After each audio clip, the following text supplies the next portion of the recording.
I'm really happy to be here, and I'm looking out and seeing not many numbers, but I'm not going to get discouraged by that. This is my first time really putting something together, and maybe it's a good thing. It's awesome. Have some friendly, loving people here to practice with. Not really, but you know what I mean. I know you all, and so I feel comfortable. And what brought me to do this, because it's not one of my favorite things to do is speak out in public, but I'm compelled to do this because a situation is happening in our community, in our families. That's very a violation of our human rights, and I could cite it no more. Maybe cite it no more. A lot of times when it hits our backyard, then it prompts us or should move us to take action, speak out about it, speak out against things that we know are unfair and unjust, and just realizing that what affects one of us affects all of us. To think that that's going on over there, but it's not affecting me, so I don't need to get involved. That's no longer, that thinking doesn't work, because we need to get involved in each other's traumas and our hardships, because eventually it spills over into our backyard too, because we're all connected. One race, one human race, right? Definitely. One body, many members. This is one of my favorite scriptures. It says, we are one body, many members, and every member members that of another. So that speaks of connection. We're all connected. So, okay. With that being said, so I have 6 kids, and 5 of them are stricken with living with mental illness. And I'm anywhere from depression to schizophrenia, anxiety. Those things are emotions.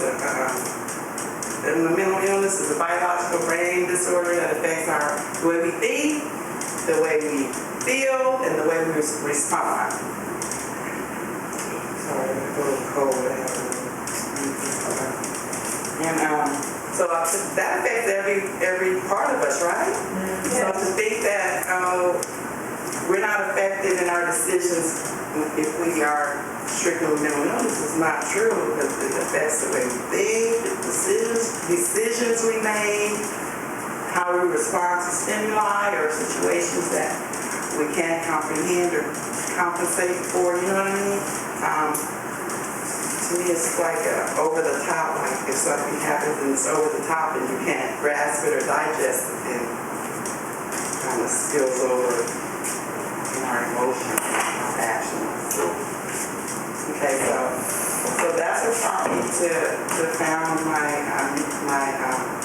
initiative, Treat Me, Don't Mistreat Me, and the me is in period, I period for mental illness. So treat mental illness, don't mistreat mental illness.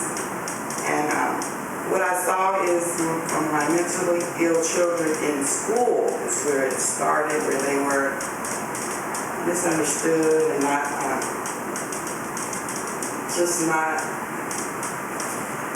understood. So if you don't understand something, you can't help it to get better or really help to contain it.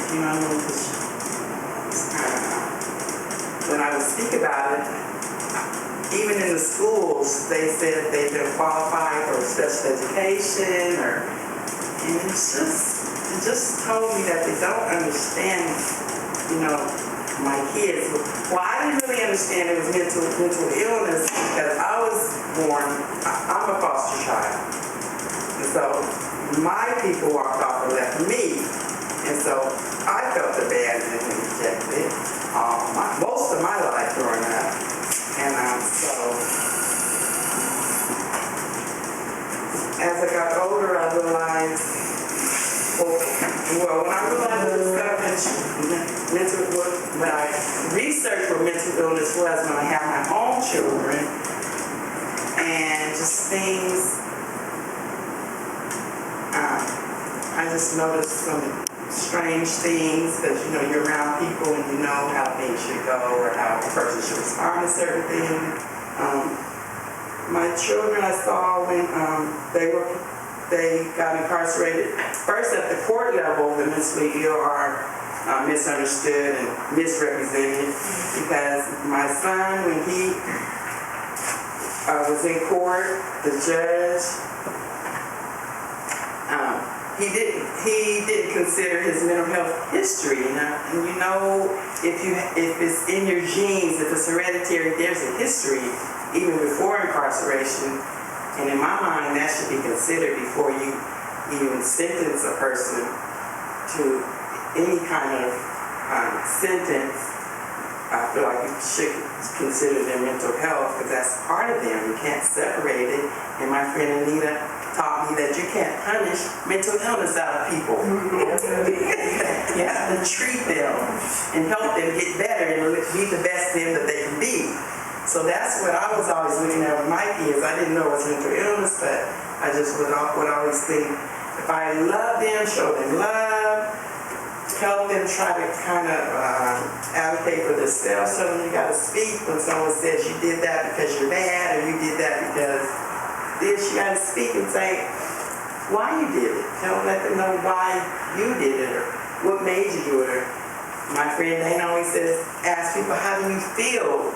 But my thing is, what I feel is real important, and I notice how people, the community responds is asking you, how are you? Are you okay? What happened? You know, even the babies, when I go to them, like the mom, they'll fall in the moms and be like, oh, they fall all the time. But when you go to them and say, are you okay? It makes a difference. It helps them to feel and know that people care about how they feel. It's the start of them knowing that people care about each other. They care about how we feel. Okay, so that was kind of not happening in school. Okay, but back to the prison. Okay, my one son has developed a heroin addiction, and he did not have a heroin addiction before he went to prison. And it was not long before he got in prison that he got a heroin addiction. And so my thing is, he's not being watched, and he's supposedly receiving mental health treatment, and he's constantly suicidal. My thing is, how did this happen? Where's the drugs coming from? And you know, it's just scary. So I just feel it's my duty to speak out about this stuff, because I feel like people don't know. We're so busy in our everyday lives, and that's happening over there. But these are our loved ones, and I like to speak to, we need to love our loved ones, even to that extent. Like, you don't let them go just because, oh, now we don't understand them, they're strange, they do strange things. Oh my gosh. It just hurts my feelings that when our loved ones get in trouble, that are mentally ill, that we kind of leave them to the system. Because the system can be unjust, and they can create trauma and mental illness in our people. So we need to follow them and do whatever we can to let them know that we see them, that they're not invisible, and they're not ignored, and they're not unloved. You know, it's very, very important. I would hold a letter. The other day I held a letter in my hand, because the one that I said that's always angry, and he says, I don't care, in a heartbeat, I don't care.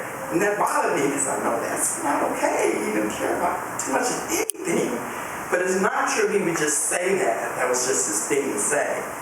And so people believe that, and they characterize him as that. He don't care. My story is, I have 2 kids. I have 4 kids. But my boys, and I'm a crybaby, so I'm sorry. I'm not sorry. I'm 51. My oldest son, Jeremy, he was diagnosed as a child with ADD. Thank you. ADD, and he was in special ed with learning disabilities. And he always had problems, but he was such a sweet kid that he was very vulnerable. And he's tall. I had a hard time delivering him too. It was terrible. But he's got learning disabilities, ADD, And when he turned 18, well, really at 17, he started acting a little different. Well, it turned out to be that he had schizophrenia. And he was in school. A lot of times he didn't want to go to school. He didn't want to take the Ritalin because he didn't like it, okay? And it was a constant battle. He wouldn't go to school. He would do a lot of juvenile hall. And I wish I knew better then, and I could have gotten him better help. And at the same time, when he had just turned 18, he was already schizophrenic, and he was out of the home, he was everywhere, and I would see him being psychotic, talking to someone and no one was there. And when he turned 18, he got in trouble. And because of his illness and his disabilities, the attorney to whom he said, Ms. Duran, he wouldn't do good in a trial setting, so he convinced me and I convinced my son to take a deal. And that was the worst thing that I could have ever done.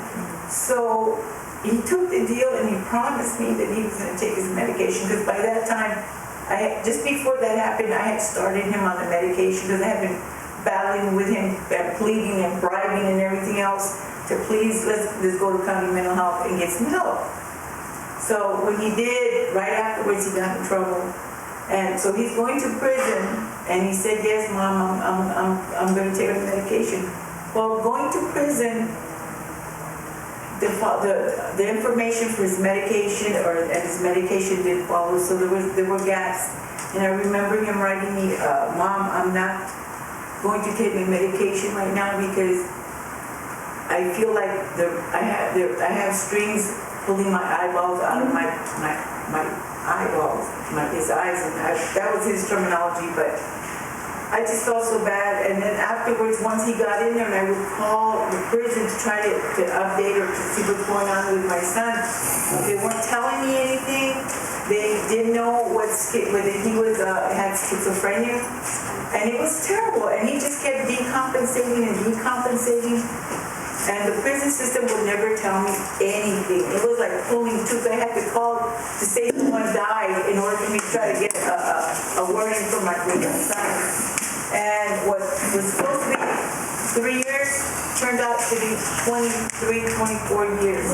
Because the mentally ill in prison, it just exacerbates their condition. And during this time, the Plata case was going on for a few years, and it was three federal judges. One of them, I can remember the one for mental illness. But my son fell under that category, and the inmates won. That's when they had to let everyone out because they were so massively flooded. So it's deemed that my son has suffered cruel and unusual punishment, and as I'm fighting for him left all I can. Sometimes my prayers for him, because I would see him and it was very painful, was to God, please take him. He looked like a Nazi prisoner. 18. He got out at 39. And 2 years was done at Tascadero State Hospital, his parole. And even then they were trying to keep him. Don't think that the Tascadero patent or all that. It's just another prison, another institute that's also not there for them.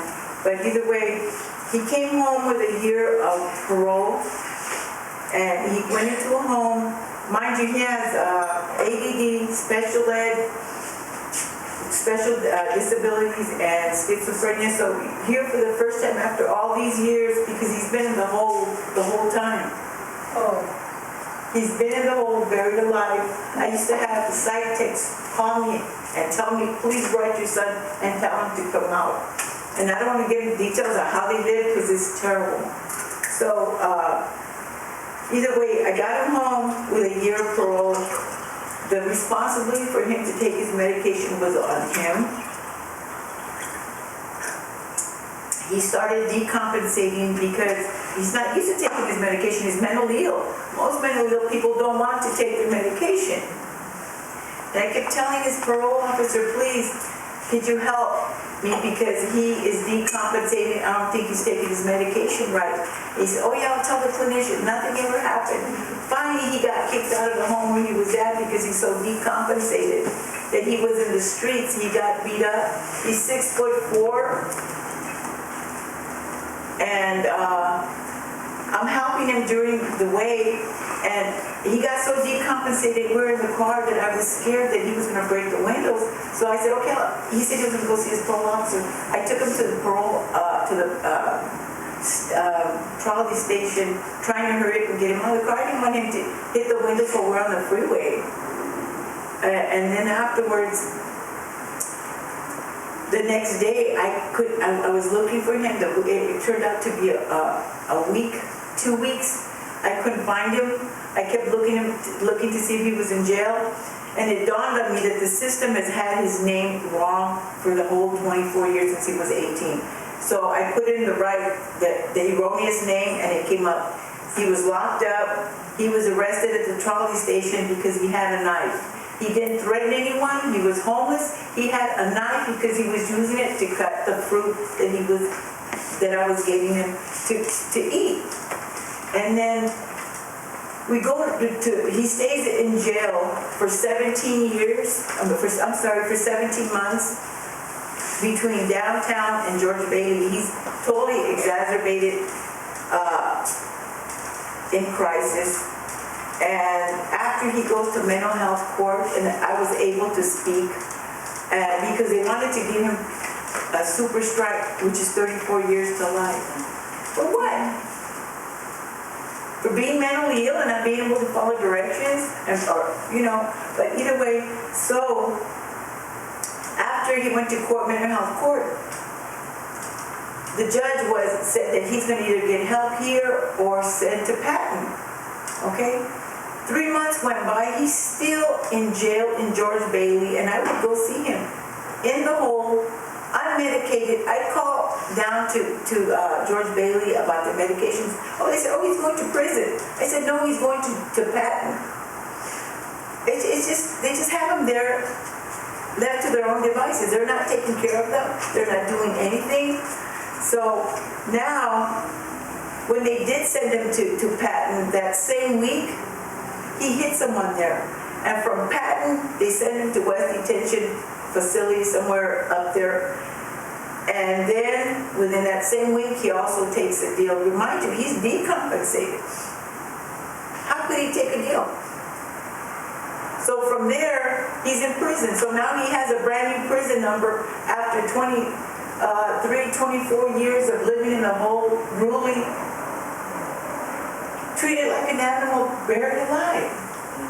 Animals get better treatment. Animals get better treatment. Okay, and mind you, I have another, and I kept asking for help. I did everything I could, but either way, that's Jeremy. I have a son. My name is Anita Fisher, and like Cheryl and Gina here, which is why I know them, my story is very similar to theirs with my son. I left a whole 30-year career to get involved. I went to work for an advocacy organization for people that live with mental illness, and it's mostly education and support because I needed to understand the system that kept failing my son. And it's been 18 years now, and he's been to probably 5 prisons, and over those 18 years, probably 12 of them have been spent in incarceration or homeless. Not because he was so bad or even that his condition was so severe. It is because we have a system with gaps and holes that keep failing them. And so I retired from that organization that I worked for, but I still do the work. I still am coming to every meeting I can, anything that we can change. And I found out that it is, of course, always about money. It's not enough money. And the other part is there are laws that we have to change at a state level, a federal state level, even before it can change anything locally. So that's something I have come to understand. So I'm any and everywhere where we can start working towards those changes. because it's going to keep failing. And the only reason why I believe my son for the last 5 years has been well, and we know where he is. He's at home with me now. He's 41 years old.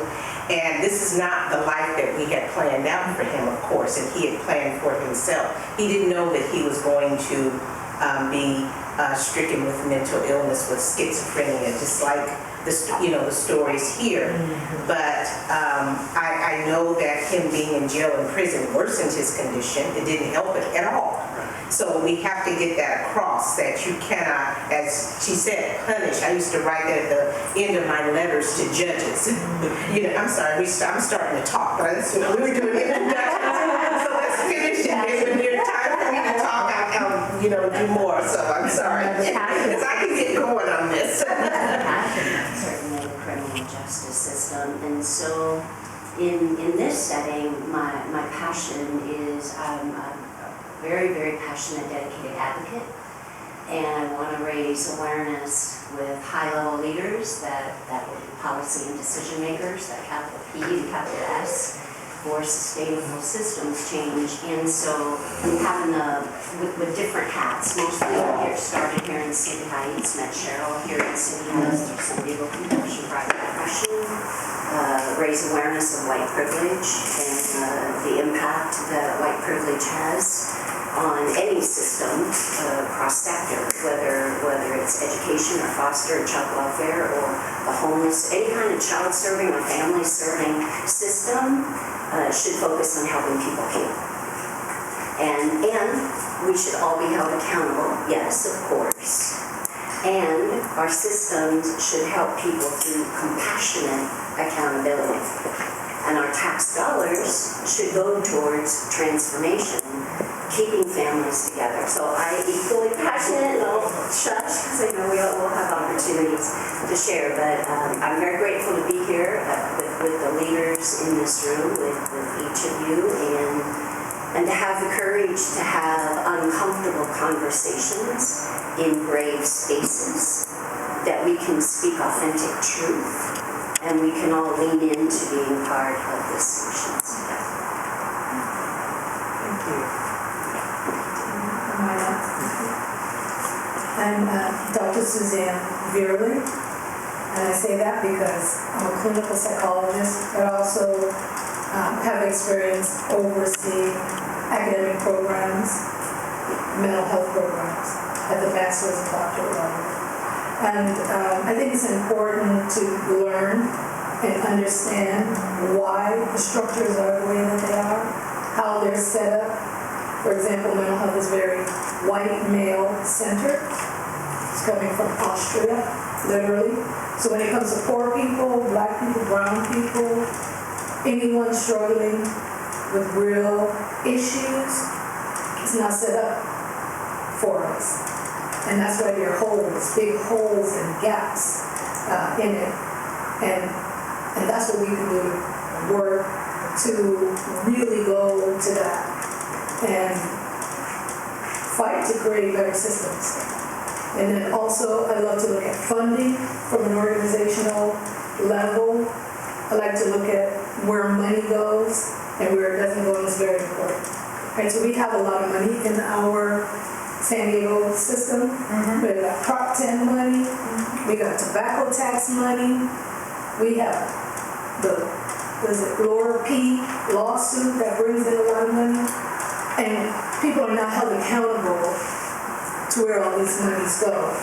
So we're left with, oh my God, and we're told, oh, there's not enough and we can't do this. There's no reason for anybody to be incarcerated with no observer, with no support, with no programming in place to have a peaceful environment, et cetera, to go untreated. There's no reason for it. We crank out mental health professionals by the day. We have thousands and thousands of mental health professionals. There's no reason for it. There's no reason for PERT not to come out every single time. There's no reason you can't hire big men to do gentle takedowns. Takedowns are rough because it's small people doing it. A beating, we can take it, we can survive it, because we survived the plantation, and all of that went along with it. So there's this perception that, like, black women in labor, we can leave her to the side, she'll be okay. We hear about the deaths of black women in giving birth. The same thing, or that black children can tolerate more pain than other children can. So they don't need pain medication. All of the research supports this, that there is a belief systemically that black people are more aggressive, bigger, stronger, can take a punch, take a hit, can tolerate pain. And that spills over into mental health. This is why there's so many, I mean, they're all nationalities that are out there on the street struggling, but the disproportionate number is African American and then Latino, especially in relationship to our general population. I think that in our communities too, we have a lot of a lack of even a diagnosis to begin with, because in our communities it's not something that either we trust to take to a professional because we're scared that our kids are going to get taken away from us. Exactly. Or it's just that it's not accepted in the community, you know? Be a man, fight through this, Right. you know? And that's the stigma. Chest out, chin up, That's so right. knock it off. And women too, Yeah. chest out, chin up, women, So you we can have, handle it. we're Yeah. going in Right. and we are not diagnosed. But even if Yeah. we get to the system, Yeah. so we have all that stigma, but then when we get to the system, the nurses, the doctors, the mental health tech, the intake, the MFT, MSW, clinical psychologist, evaluator, there's this thing. So now you have an outside organization, and they'll reject clients because they're afraid of that. So if you're a tall man and you're dark skinned, brown skinned, you can forget it. If you are a sister that's struggling with emotional dysregulation, or you want to say borderline personality, but emotional dysregulation or something like that, and you're fiery and angry and you're just burning, you've been gaslit your whole life, childhood sexual abuse, or early onset schizophrenic symptomology, they said, oh, she's not a fit for this facility. You also have a lot of people coming out of grad school and they don't want to deal with all of that. They want a nice 9-to-5 experience where people come in and they're like, I don't know if I should sell my third home. I'm really having a lot of struggles with that, right? They're looking for a little bit more of a nicer, cleaner, middle-class experience as therapists. I'm just breaking it down to you. You know, we ain't trying to stay past 5 o'clock. This is 9 to 5. Don't talk to me about emergency 9 p.m. per visit. So there's a middle class, there's a classism element to this that intersects with race, ethnicity, and so forth. This is not to say that it does not happen to European American men and women. It's not to say that. But it's disproportionately impacting those based on you, right? So that is very important. That is a big gap systemically what's happening. People will reject, young kids will reject teenagers and reject women and reject men based on their perceived, their fear of that person, their anticipation that that person is going to be too difficult for them to handle. They don't have the cultural competence to work with a black woman or a black man or a brown, visible brown Latino. That makes any sense, right? It is huge. It's huge. So when you drive around, you'll see black women walking on the street. You know that there's mental illness there, mental struggles. You see black men just drifting. You'll see those bodies more than you see. Even if you go in areas and say, well, this is not really a white area, or well, you drive around and who you displace from the systems that are well funded are The darker the person, the more you see them on the street. It is not a minor thing. Cultural incompetence, fear, our old fears that we've had hundreds of years about people are front and center in mental health. That's why people sit in the hole, people sit there, oh, they can take it. They'll be all right. They're faking. Nobody believes that women of color have real mental health issues. It's just difficult. It's just difficult. I'm not even going to explore childhood traumas. I'm not going to explore the, I did the intake and I wrote it down, but it becomes routine. It's a little 9 to 5 thing happening, And if a sister's like, I hate this fucking world.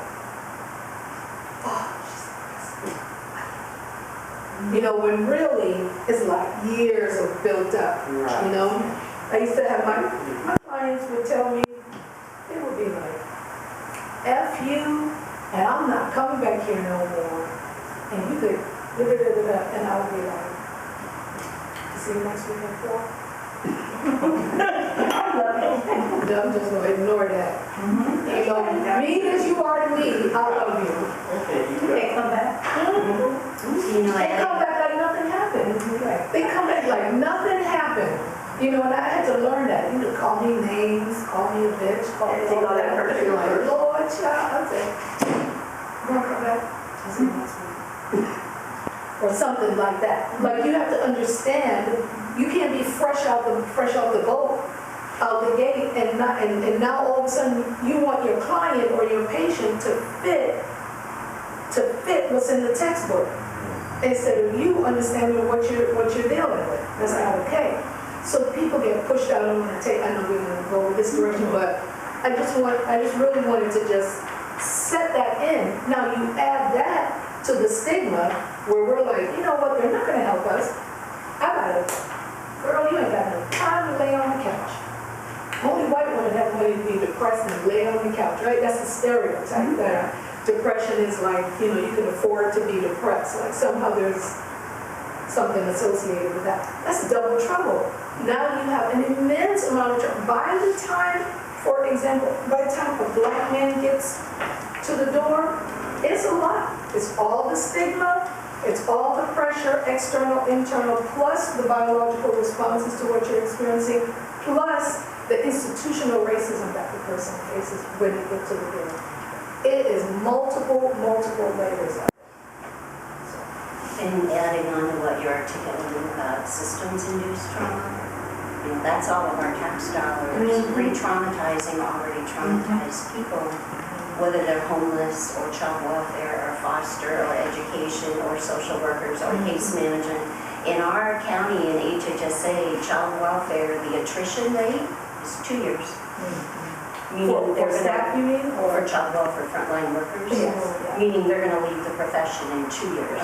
So if you even think about that, what is so gravely wrong with that picture, here we've got this college graduate so excited to serve, with a heart to serve, and during that, within a broken, punitive system, outdated, outmoded systems, that re-traumatize folks. So you've got this child welfare frontline worker that is trying with a great heart, trying to serve these children, youth, and families across the lifespan and experiencing secondary traumatic stress, compassion fatigue, heading on the way to burnout. And after burnout, if you're not helping yourself heal, well, now you are in attrition. You're going to leave the profession. Educators, 5 years. Teachers, leave the profession in 5 years.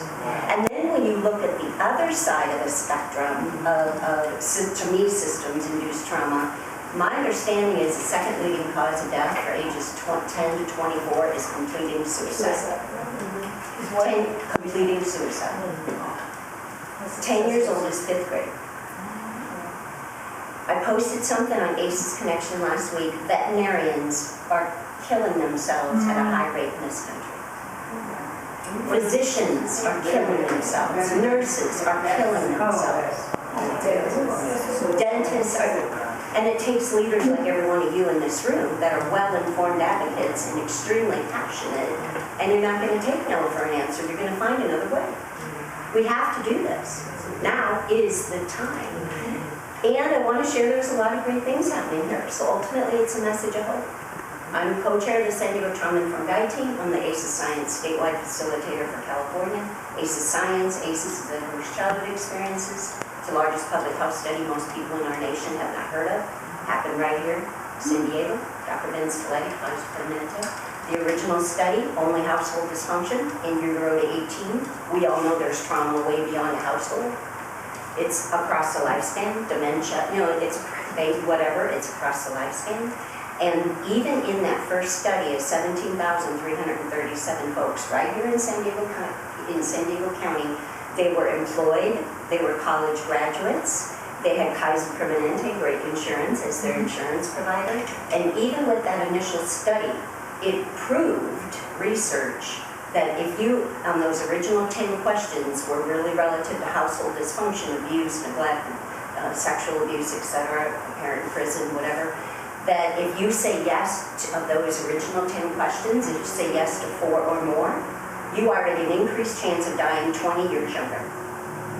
And a whole plethora of maladaptive behaviors. And you start layering all this, and now there's 440,000 people here in San Diego County that have gone through that ACE study, the original 10-question quiz. It's the largest public health study in our nation, and we are in a public health crisis. It's the most important work we do is this work. Every sector, cross-sector, every single system, yes. What was the term you used to identify the study? Adverse childhood experiences. Adverse childhood? ACEs, it's called the ACE study. And now, because that was published only 21 years ago, 1998, it was published, brand new, relatively brand new. In the big scheme of things, it's new. And so now there's been all kinds of expanded studies, like WHO, the World Health Organization, has added many. There's a lot of questions that are missing in that ACE study. Racism isn't in there. Bullying's not in there. Human trafficking isn't in there. There's so many things that are not in that original, but we can stand strong on this research. No one could refute or dispute this truth. So then let's dig into why. That's how I'm a big why person. I'm always asking them why. I really do feel, and this is my own personal opinion, I really do feel in this country that so much of this is from white privilege. It goes all the way back to the doctrine of discovery. And the doctrine of discovery by our founders of the Declaration of Independence is also the same document. It does not include women. What it says about Native Americans is literally, quote unquote, merciless savages. And African Americans are 3/5 human. That's the doctrine of discovery. I mean, even the illogical ignorance of even saying discovery when there were millions of Native Americans on this land, we didn't discover. And then you think about the genocide and the boarding schools and the displacement and killing all the buffalo and the food. And I only learned 2 years ago that California, Peter Burnett, the first governor in California, enacted slavery, an extermination order against Native Americans in California. So when Emancipation Proclamation freed our enslaved African Americans, California enacted slavery in the state of California. And Peter Burnett, the first governor, literally a quote in his address to legislature in 1851, said, "We will wage a war of extermination against the Indians in California until that race is extinct." Amen. Amen. Thank God. Thank you, our Creator. Truly. And that culminated in the government, through military forays, propaganda town hall meetings, letting settlers and gold rush folks know, back in the time when people were making 25 cents a day, they said, bring in the scalp or the head of a Native American child, woman, or man, we'll give you $5. The federal government reimbursed California. How many $5? I'd have to get my calculator out. I don't know how many $5 goes into 1.1 million. 220,000. Oh, it feels like it would be more than that. 220,000 times 5 would be 1.1 million. $5. But that concept is still alive and well as this people are. They're in prison, they're getting shot every day, it's still, Oh, yeah. it's still going on. Well, Absolutely. we have the 13th Amendment, right, which legalizes slavery. We lead number one in the world with mass incarceration. Yep. 25%, yep, of the world, yep. Yeah, and so I also have to stay and hope, because I'm so outraged and, just sad with so many families that, so I gotta do something with all that. So I channel it into compassionate action, and August 27th, I was so grateful. I was part of the Dr. Anthony People Kumeyaay Nation, the VA House. The oldest elder of the VA House Reservation, he and I facilitated for 80 attendees, cross-sector, high-level leaders in Health and Human Services Agency, down to frontline workers, it was education, foster, homeless, all kinds of sectors were in the room. It's first in the history of HHSA here locally, and it was titled Culturally Competent, so no culturally incompetent, culturally competent trauma-informed approaches when working with San Diego's Native American families. So I'm on the leadership team. They love it. And we're well, I know some of y'all do too, we're gently nudging this forward. It's now the time. And so we actually have a next step. Are you having pushback with San Diego County in that regard? No, finally no. So are you going through HHSA? Okay. Yep. And who's that, the new director of Italian? Nick Mascione. So I was blessed, Dr. Floyd actually introduced me and Dr. Pico 2 years ago. And so we held only the second time in the history, and I say young nation, because this nation was here for tens of thousands of years. So I consider white supremacy started with, we all know that history. So we had calling upon the warrior spirit to heal historical trauma. And the first peaceful protest was Standing Rock. You all remember what happened up at Standing Rock. And you know how our government treated those peaceful Native protesters. That was the first time many tribes came together in healing. And look how they were treated.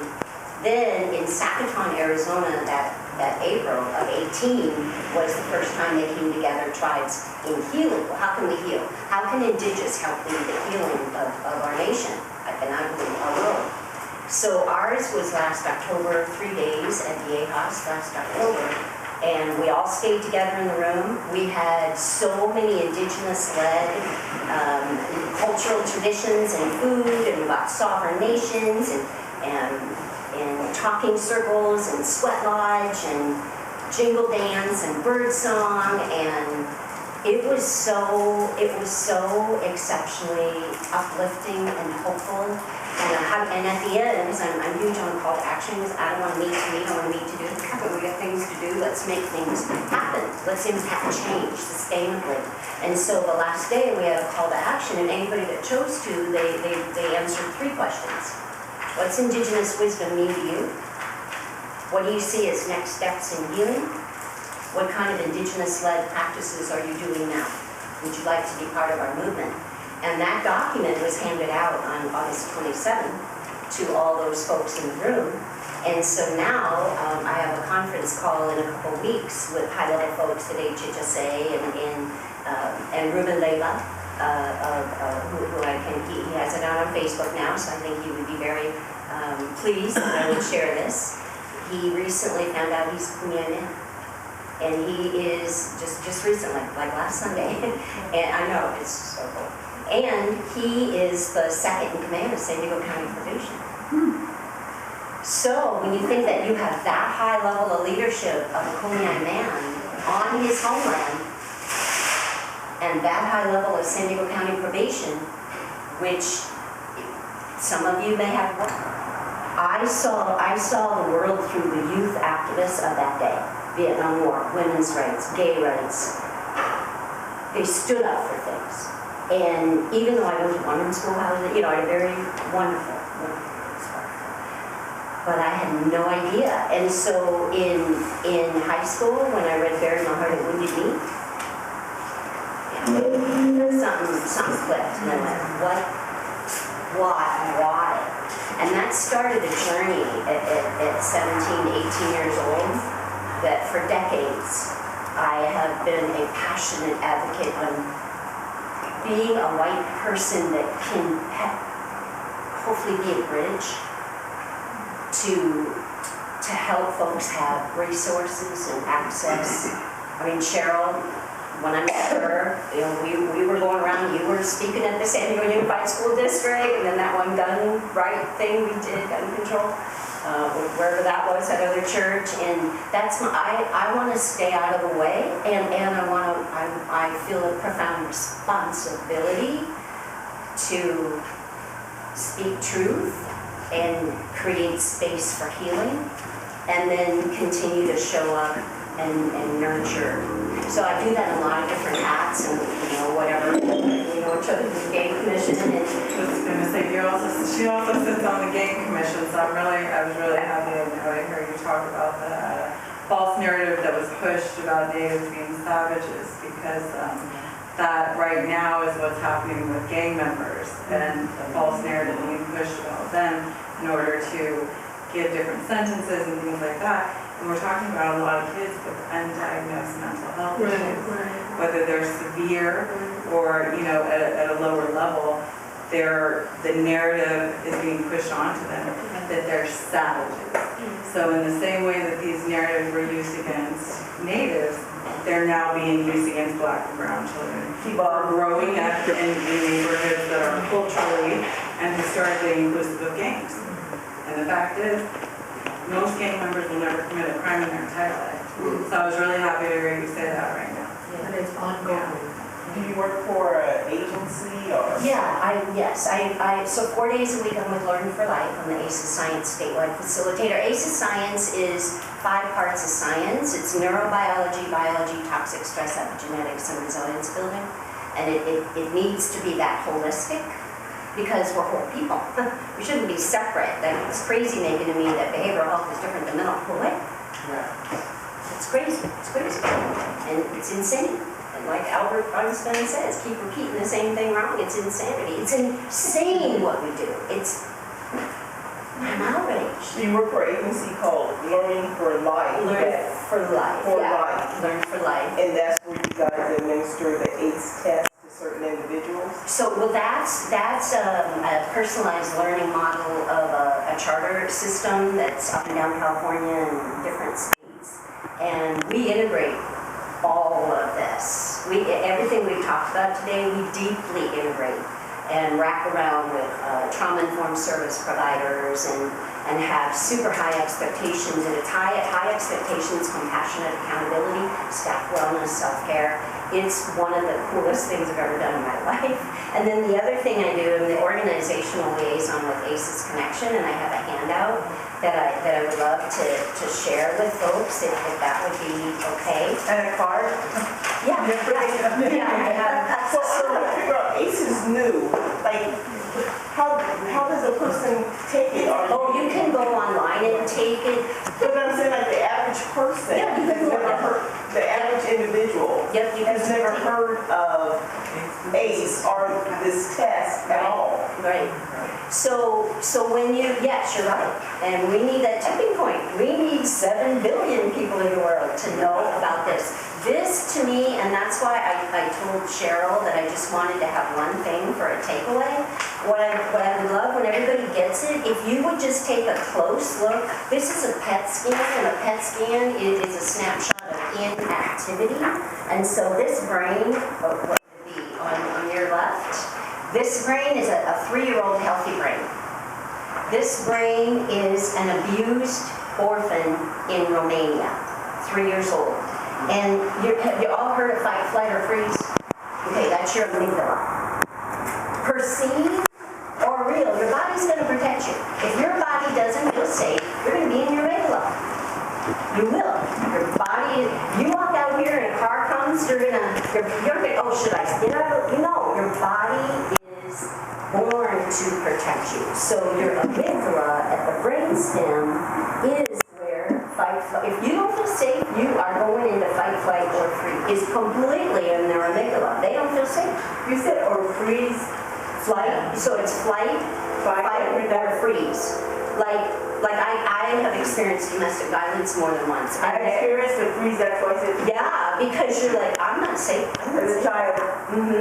So then isn't the bigger conversation here, because we can improve our quality of life, we can help people through, you said the key word, trust.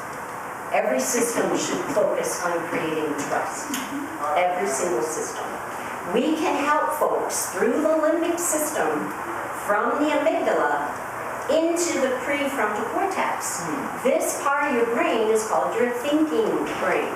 This is where you have logic, reasoning, emotional control, self-regulation, capacity to learn. Here.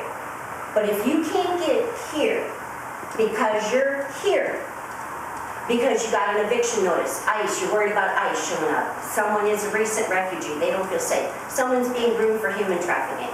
Dad beat mom up last night. Mom is homeless. Whatever it is, if you can't access your thinking brain, and then you're blamed for it, you're shamed for it, yes, everyone should be held accountable. None of this conversation is not about people being held accountable. Everybody should. I should. Everybody should. But shouldn't our systems be humane to help people have a safe, trusted environment from a brand new baby into a senior citizen with dementia in a hospice, and every human being in across the lifespan?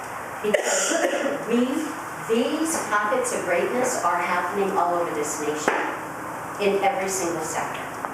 You could ask me about churches, baby court in Florida, which has a 97% success rate on no more children coming in abused.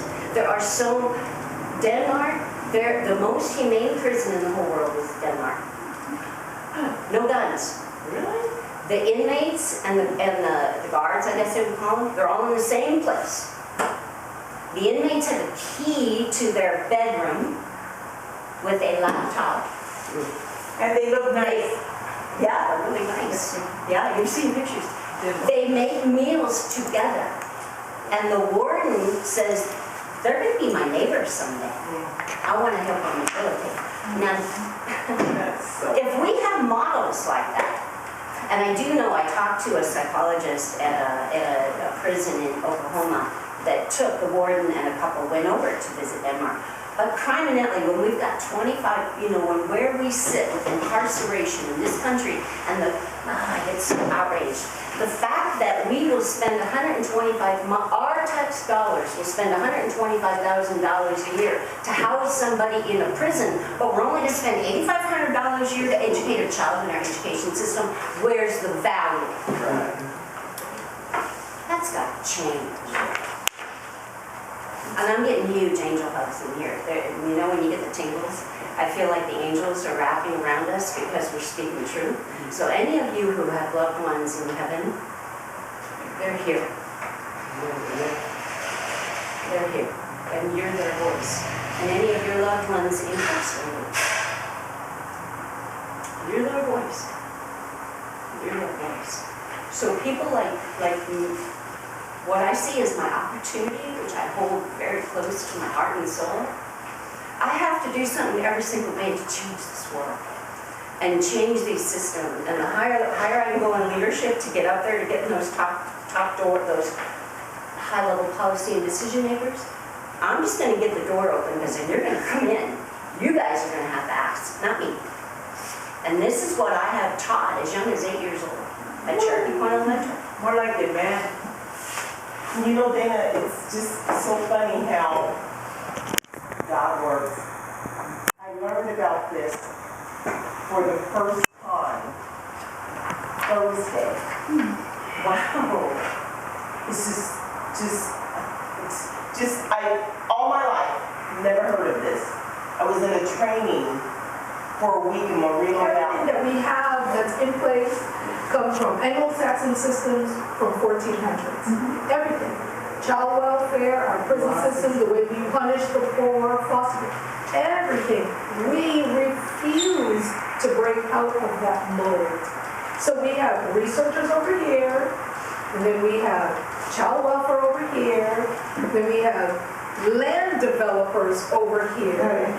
We have, there's many moving parts, and we have old mental health laws on the books, right?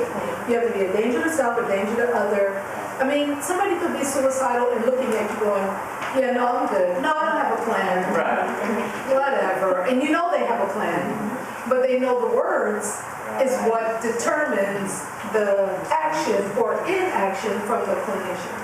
So we need to start exploring things like, what about a nice place like this, a little bit bigger, and you could drop in and check yourself in for a couple of days?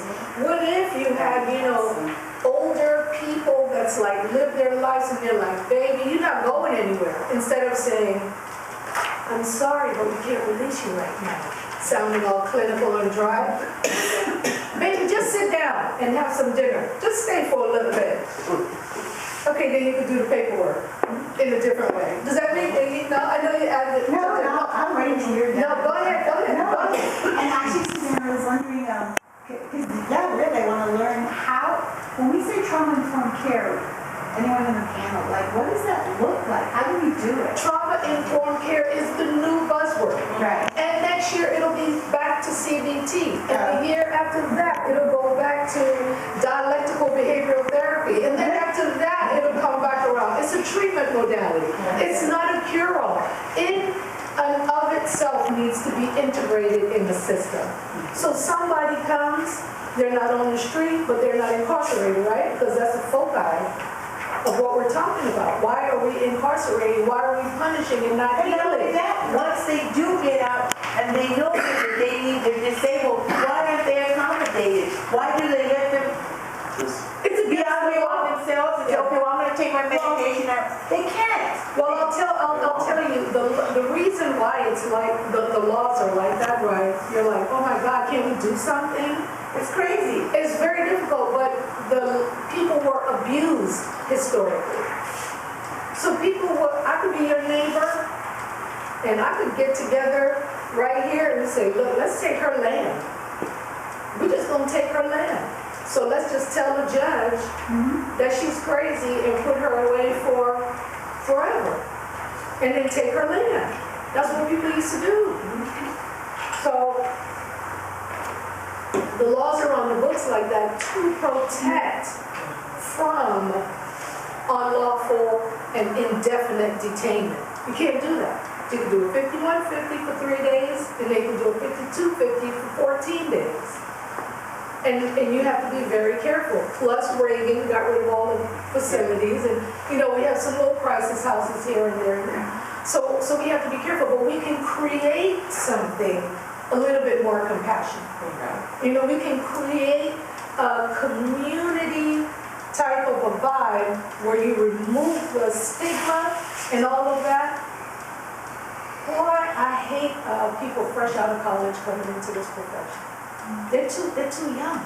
They're too young and too culturally incongruent from the top, from me. I would get rid of all of them and hire everybody in this room. You need age. You can't be fresh out of college. They have a 2-year lifespan because they don't belong there. They don't belong there being in the front line. And they're in a punitive system. They're in a punitive system, but they're too young. They're too naive. They get intimidated too easy. And the system wants to try to protect them at the risk of alienating the client. And they will protect a scared little intern and kick out somebody and put somebody in the street. No, they need experience. Well, we all here, let's get this started now. That's right. And there is within San Diego counties in the treatment system, and I used to hire peer and family specialists, Yes, people like exactly. me with experience as a family member or an individual who was living successfully in their recovery. And with a They are in the Not volunteer. a salary, and it was their job, and as many hours as they wanted to work, be a 4-hour job, a 6-hour job, to give them so that they could keep well, keep themselves well, but it's successful. It is happening right now, it's just not enough. They need to be in every program, but they place them. I was over hiring for a program that they have them in the psychiatric hospital in San Diego. That person comes in the handcuffs, all 5150s have to have handcuffs, but they had a person that says, I've been there. It would help calm them down. Absolutely. It would help them and say, I'm going to be here. And then they followed them when they left. So it wasn't just because that person had come in and they had lost their wallet. They don't have, or they need housing. They would sit there. They were issued laptops. We had a little office that was right near the Rosecrans around the corner. So when they were released, warm handoff that person. Exactly. But it's not large enough. It needs to be at every level of the system, having that experience, as you say, of people who lived it, peers and family members. Can you imagine if you or Ann was like, just sit down just come on and sit down. Look at her to eat dinner, just eat dinner, you can leave after. I know you try to walk out the door, but just get some dinner. They will stay. They would stay, they'd forget about the anger and the rage and the fear of wanting to run out the door and just stay and create an environment where you follow the law, you follow the guidelines, but you have a little bit more of a human touch, and then you have some age and time and wisdom on it. Here's the in-between place for this young man that does not belong in state prison, state mental facility at all. The middle ground for this person. Where's that middle at? We do not have the middle ground. No. They're coming. It sounds like Well, they had, like you mentioned, there were these, I think it's only 5 of them. They were called crisis houses. They're actual homes. And they sometimes right after they leave the psychiatric hospital on a whole, they can go there for a week or 2. Sometimes should be longer. They should be able to stay at least 3 months. It's just not enough of their home. They have the clinicians on site, but they're in a house. They're not in something with the metal doors and the locked doors. And by the time they reach there, it's still voluntary. They can walk out the door. They're not there on an involuntary hold. But I'm saying that's what the involuntary hold location should look like. Not like the county hospitals and the places with the metal and locked doors. They should look like a home. And the people, that's where, because I was sitting here thinking of my son's last 5150. When that happened, they took him this time to county mental health.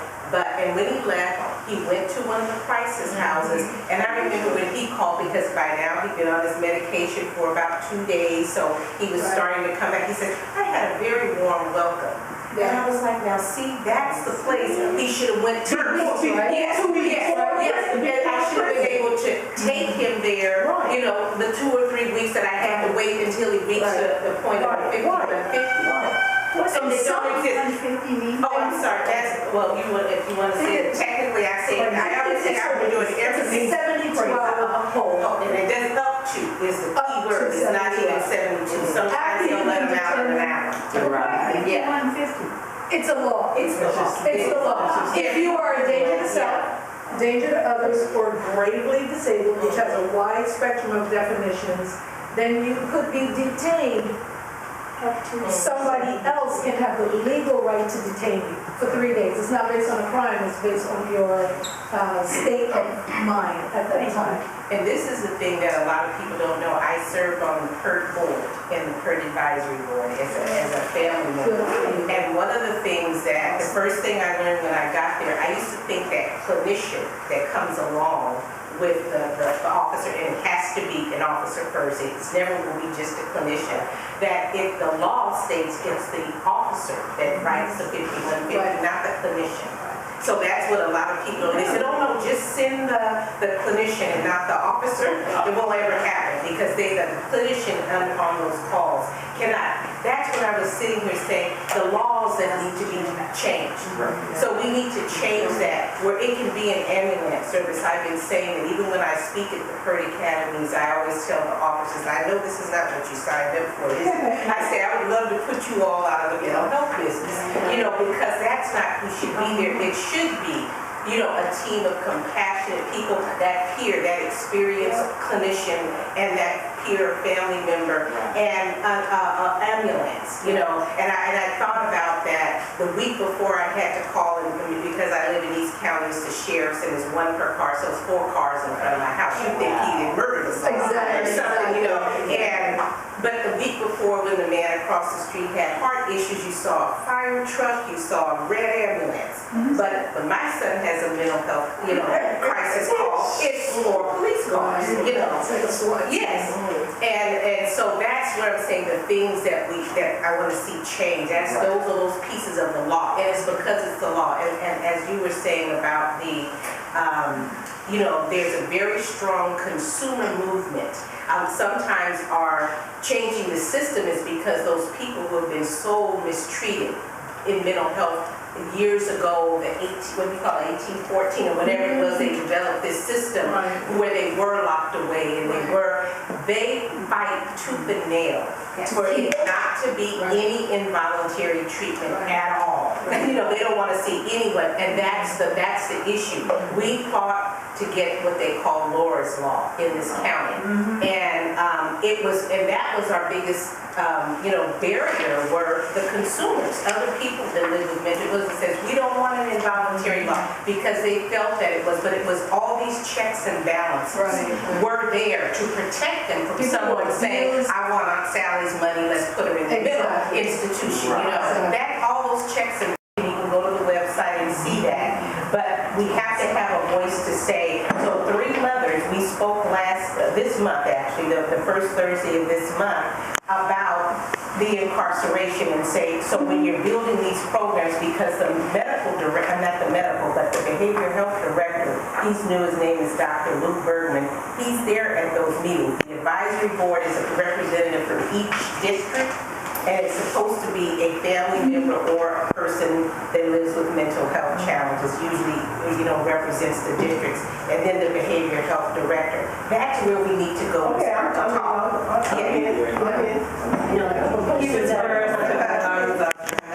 Okay, so I think that going to those meetings is good, but it's not enough.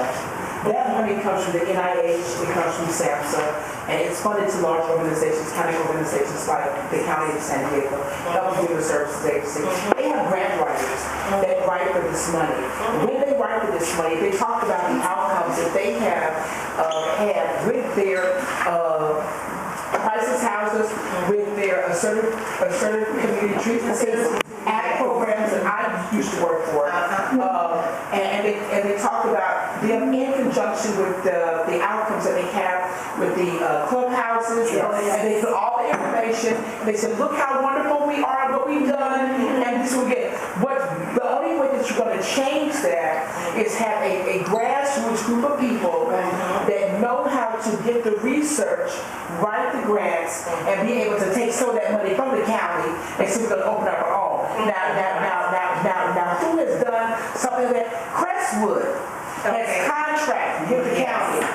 Now, and Crestwood says, oh no, we're not Medi-Cal, but Crestwood's therapists are Medi-Cal funded, but they're getting that money from the county. Where the county get that money from? NIH, SAMHSA, it all comes from the federal government. So for us to say that we go to the people who are ignoring us right now, they're not dealing with stigma. They're not dealing with the problems with the gentleman that got killed in El Cajon, and look, they're not actively dealing with those things. You have to be able to get those police records and get that research and write a grant to the NIH that talks about the disparities of mental illness and what is happening with the county. I know for a fact, because I am a whistleblower for a certain community treatment program. And I get paid every 2 weeks by them. They can't fire me. They try to, they can't fire me. Now, the agency that the board of don't know this. They do because I blew the whistle. Because some newbie from USD, I also am a person that suffers from post-traumatic stress syndrome and a mood disorder. Some newbie from USD had one of my clients and his mom sleeping in the car. And when I went to her, I said, one of my clients that I got a job can't make it to his job because gave him the bus pass, he was coming from a car at the beach. And you're the housing person. Wow. Oh, we are providing housing because we can't house the mother. I says, okay. Young man with systemic homelessness, African American, and he has mental illness significant enough where he does not feel comfortable. Every time they put him in an ILF or boarding care, he leaves, he either trying to move the mother in, or he leaves the boarding care ILF and goes back to the car with the mother. I said, now this has happened how long? And I just spoke to her about it. I said, and you haven't told any intervention? No, me. And I'm going to say what I want to say. A little white girl. So I tried to talk to her, and I says, well, it's rough. Using my, professional, well, this is improper, because this is what you did with this case. This case, you submitted to housing. He was on Section 8. You made the mother the caregiver. And through that, making the mother the caregiver, you were able to house the person and the mother. Right. Why not you apply the same thing to this thing? Oh, you're acting out of your scope of practice. Oh, no, I'm not, baby. I have a master's degree. And I'm not just this. I can do your job, his job, and their job, and let that be the reason. So since she did that, I said, so I heard her, I said, okay. I said, I apologize, you feel like my scope of practice, but this is my purview. And because you're not doing your purview, my purview is the fact that this client's not being served, and we're still billing hours. So the city has to exactly. So this is what I'm going to do. I went to the supervisor. Absolutely. I said to the supervisor, I said, this is what's going on. I said, this is what we're contracted for. And then he says, oh, he says, she's already come to me. She said you're harassing her. So that's just, we'll talk about that. So I know I also have contacts in the county. So I contacted my friend who's at LCSW and also their contract manager, yes, who holds the purse strings. I says, this is what's going on, blah, blah, blah. He says, send me the facts. I sent him the facts. Had it all, I needed to keep confidentiality. He says, you need to file a complaint with that path. And you need to do this, and this. So I did it. Well, I'm so glad you brought up that. I had to bring it up. Because I'm hearing this up, thinking that we're hearing this up, because I'm a person who deals with stigma. But we forget that the lady who developed DBT was in a psychiatric hospital cutting on her own flesh. Hello? The lady who developed the RAP plan dealt with her own depressive symptoms. And so the people who deal with this, like myself, are the people who go to school, and I started my PhD program Monday, thank you very much, to try to come up with new ways of dealing with these issues. And we see systemically what's on home. I worked on the Cecil staff. Me too. So, yeah. So I saw Cecil and I said, Cecil, what is, I said, what's wrong? And Cecil told me, said things have changed. The county, now, when Medi-Cal did its investigation, they recouped 60% of the notes of this organization. Oh, that's good business for the county of San Diego people. You know why? Because I can give all these hours out, pay this contractor. I don't have to pay you. Your documentation is funny. What you've done is funny, all this kind of stuff. I can keep most of the money from the grant, and then you have to build a Medi-Cal. Medi-Cal ain't gonna pay you. But do you think they didn't give the contract again? They gave Pathways the contract again.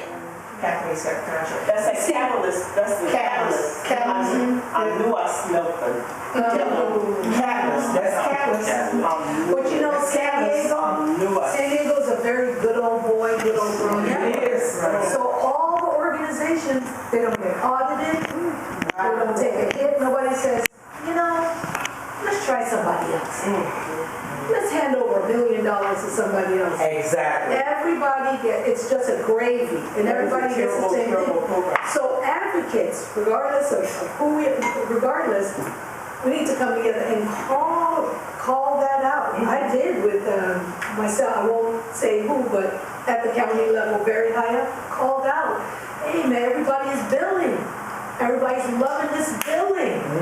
But with all the money that's here, why is there no attendant for somebody on suicide watch in a hospital?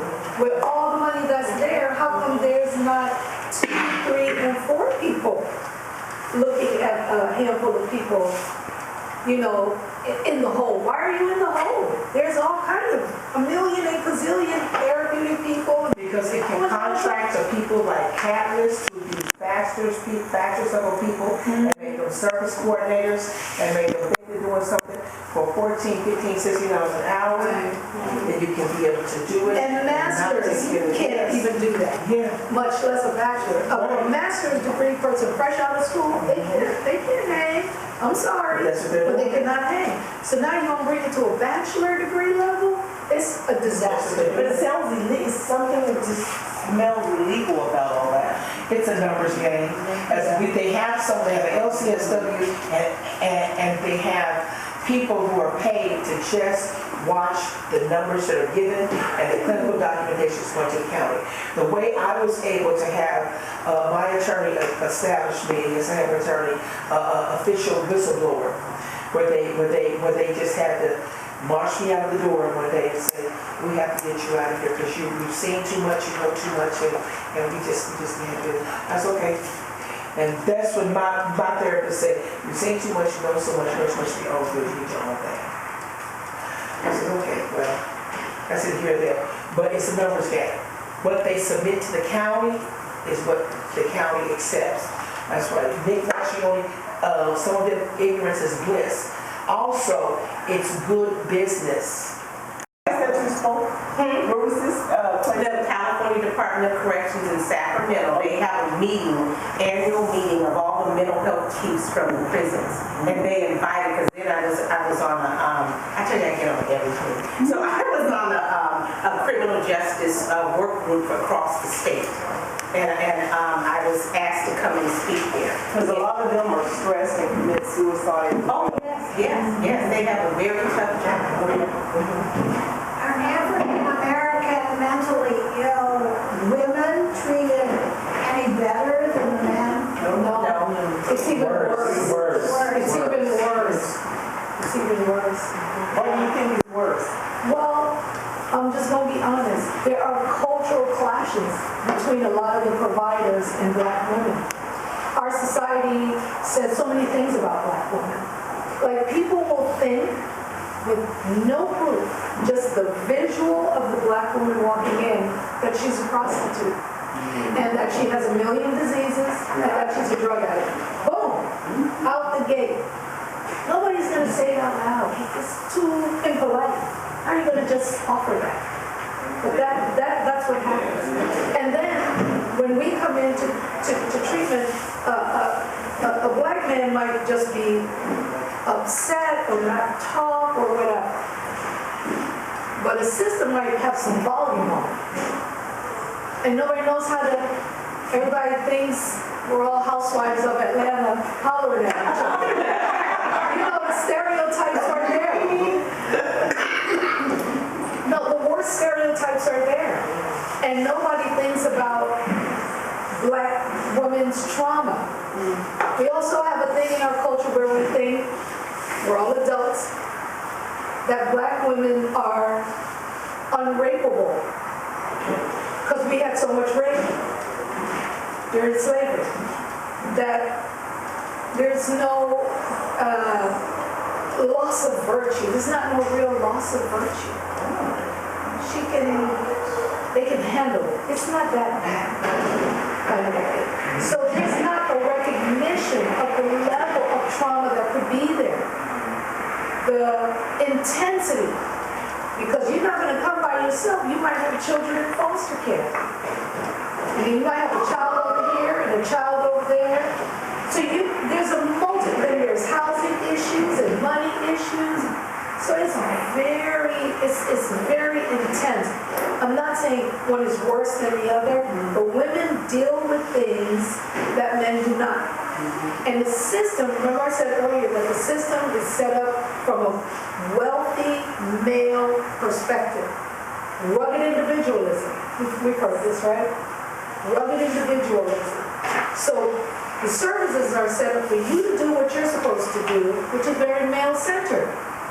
Where women, and this is all women, black women catch the most heat, but it's all women, you come to take care of this thing, but your mind is over here with your child in that foster home in Claremont, and the other one in Terrasana, and maybe another one in City Heights, plus my housing, plus I'm thinking about my mom. So women have a multitude of things on their minds as they come in. Then with black women, you have all of that societal stuff on top. And with people not thinking that you feel pain.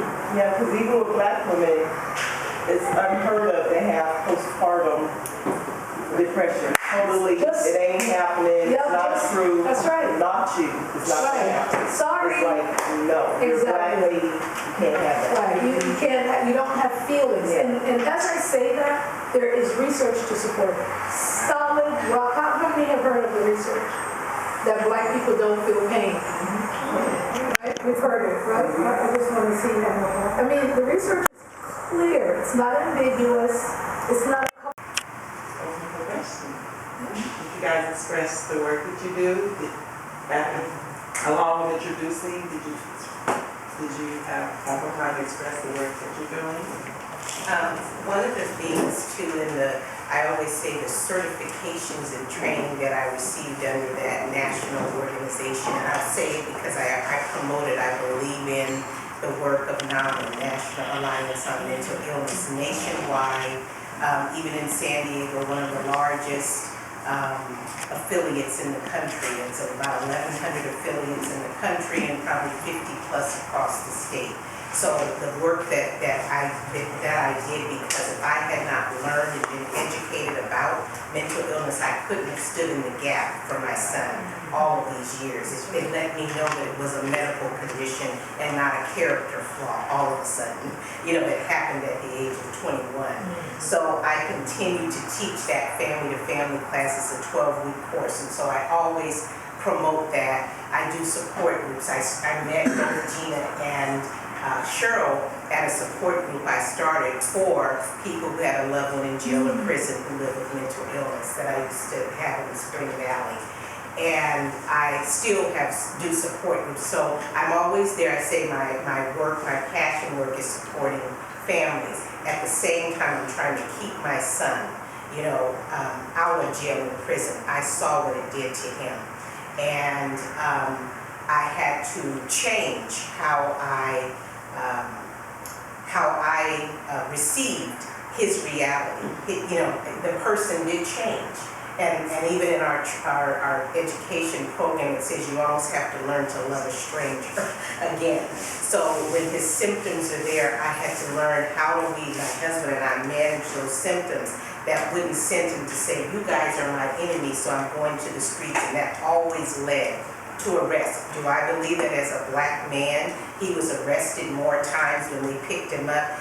Obviously psychotic, he was taken to jail and not to county mental health. Right. Do I believe that is the reason? Oh yes, because I would hear stories from others where they would say, I said, you did all of that and they didn't take you to jail? I literally would sit there and say, oh my goodness, and so I know that was the reason. So they're criminalizing.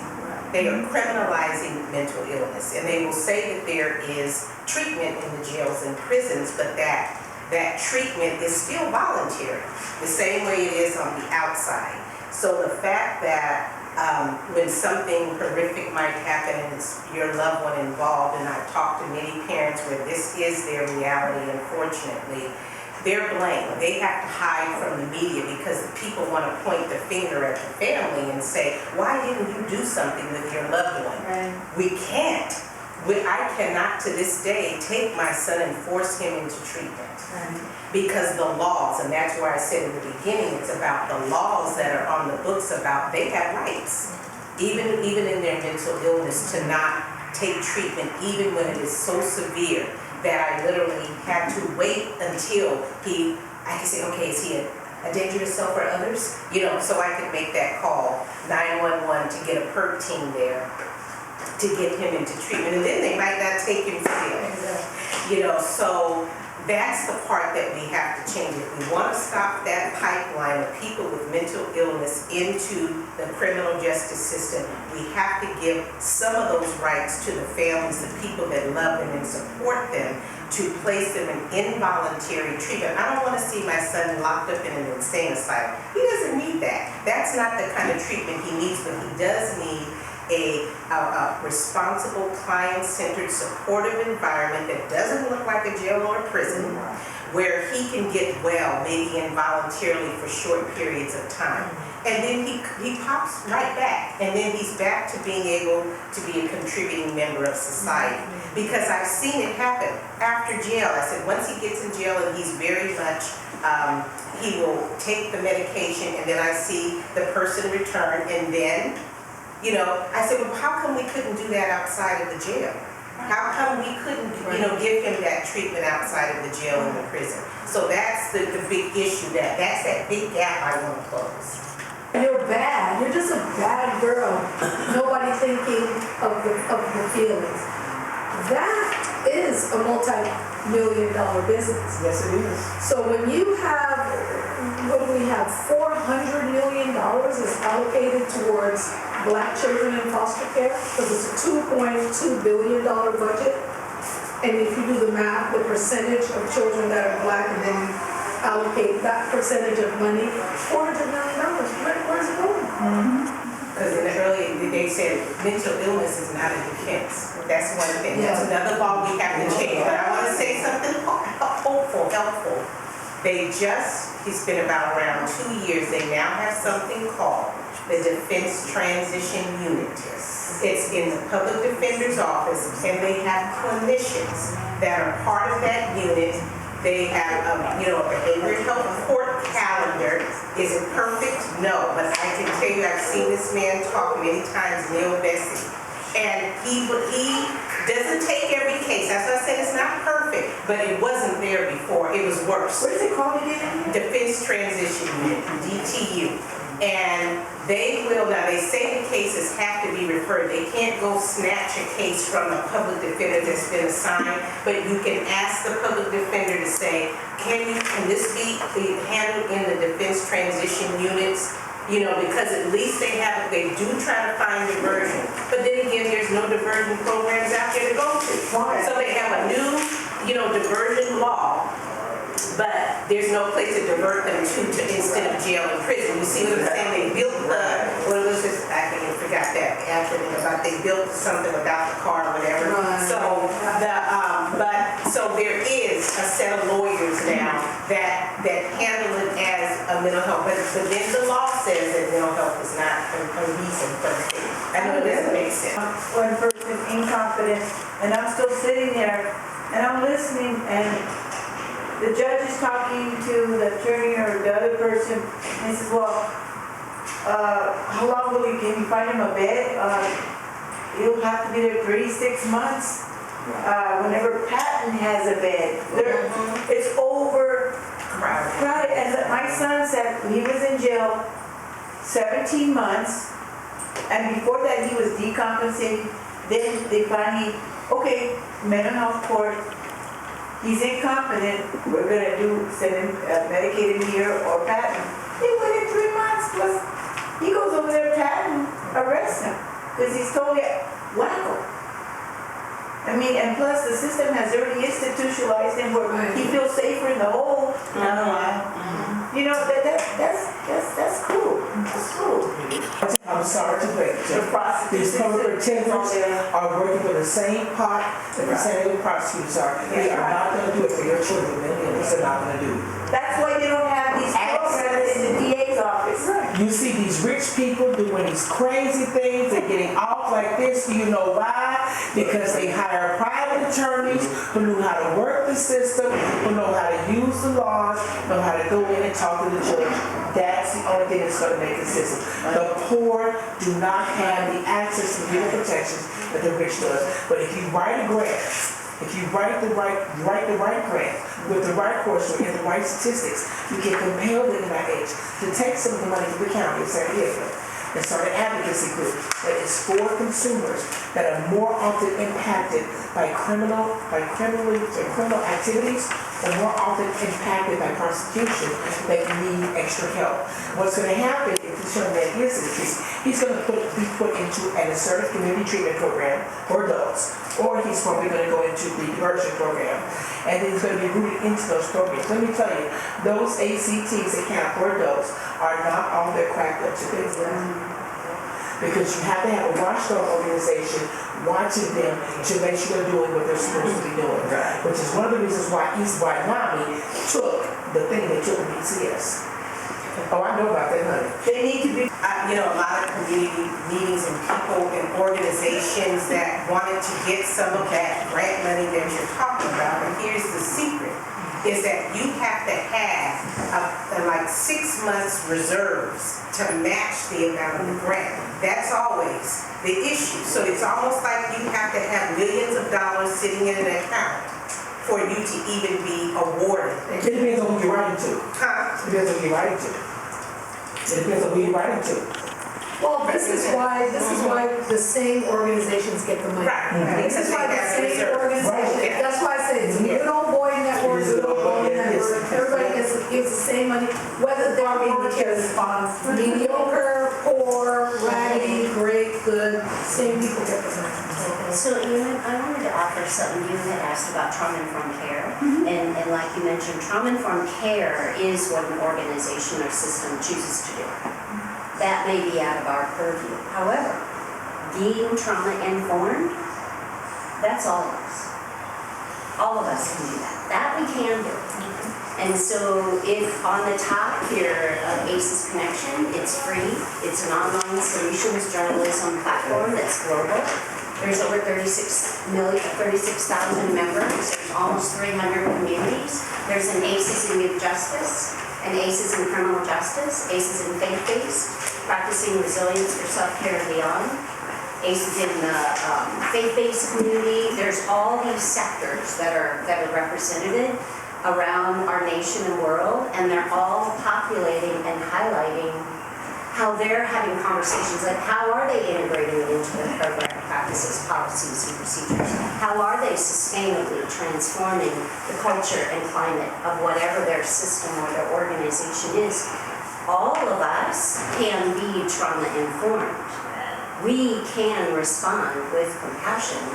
We can learn about the impact of trauma on the brain, acute, chronic, complex, systems-induced, vicarious, whatever kind of trauma it is. When we have a deep understanding of understanding our own brain, oh, I'm activated right now, I'm triggered, I'm in hyperarousal, I feel hypervigilant, I'm angry, I don't have any patience, whatever it is. We also know intentional breathing, mindfulness, meditation, trauma-informed yoga. There's so many ways that we can help our own wellness increase gray matter in our brains, literally, until the day we die. We have the power to do that. HeartMath Institute has proven the science behind the brain and the heart. The brain and the heart, now research science proven, the brain in our heart is 5,000 times more powerful than the brain in our head. Extends 25 feet around us. Isn't the body amazing? It's a miracle. And we're at a pivotal time where all of us, it's important that we talk about things that aren't working as much as it's important that we talk about things that are. That's right. Because there are little pockets that family use support partner, that should be a model across the nation, cultural navigator, health advocate. Whatever the title is, that will help, going back to the word, Gina, that you said, trust, that will help with the bridge. When you've got someone that looks like the community, speaks like the community, they went through that, and they are that warm handoff, that trusted person of access, because we all know with the social determinants and health disparities, access is one of the biggest. I mean, perhaps if you're in this community and you got to go to a doctor in wherever north of 8, and it takes an hour and a half to go 6 miles on a public bus, but you got a stroller and you got a little one, and what if you don't make that stop? Well, now you got to wait 20 minutes for the next. It's crazy making. So why aren't we creating these healing hubs in our neighborhoods? Why aren't we having resources and service providers come? Schools are a perfect location. Yes. There's so many solutions in place, and I want to learn more and more about the gravity of of systemic racism, structural oppression, white privilege. As much as I want to continue learning and lifting up and being part of the solution with other like-minded folks, because I guarantee you, there are thousands and thousands of people in this nation, I collaborate with many of them, and around the world, that are transforming systems. So trauma-informed care is what a system or sector chooses to do, like catalysts, pathways, whatever, a school, a district, whatever. But we have an opportunity, and I would even encourage a responsibility, we should be trauma-informed. Meaning, we can become well-informed advocates and plant seeds constantly in every conversation, every meeting, to have the courage to be upstanders. And I would encourage any of the white folks in the room, and obviously you're here because you're a leader. You're obviously here because you're part of the solution.